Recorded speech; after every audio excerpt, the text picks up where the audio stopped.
Assalamualaikum warahmatullahi wabarakatuh. Wilujeng siang kanggo pamiarsa sadayana. Abdi Nenden Fatima Azahra di kelas 8C dina waktos ieu bade ngadugikeun warta.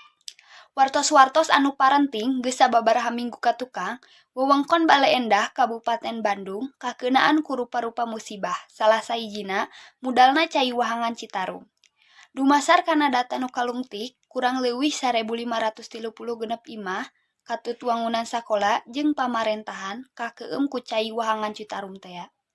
Nu ngalantaran cai modal teh salian ti gedena cai hujan, oge aya seserepan cai hujan anu teu katampung jeung teu ngocor kana kamalir alatan lobana runtah nu ngahalangan kokocoran nu ngabalukarkeun cai jadi ngayembeng.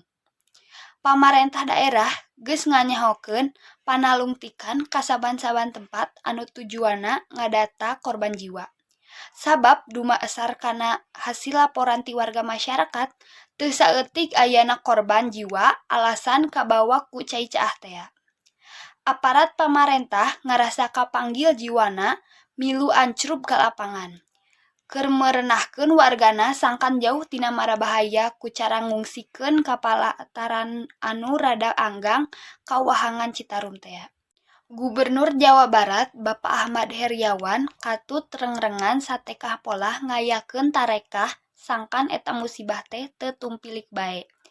Ku jalan nyieun tanggul sacara babarengan di sisi wahangan Citarum. Tapi teu saeutik warga masyarakat sabudeureun Kota Bandung ngarasa prihatin ku ayana musibah kieu teh. Rereongan ngayakeun tarekah ngumpulkeun waragat keur sumbangkeuneun ka warga anu kakeunaan musibah teh.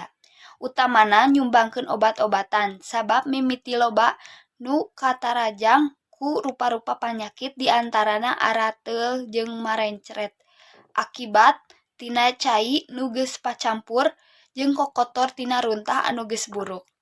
Ku ayana hal eta boh pamarentah pusat atawa daerah teu bosen-bosen maredih ka wargana sangkan bisa ngariksa jeung ngajaga lingkungan.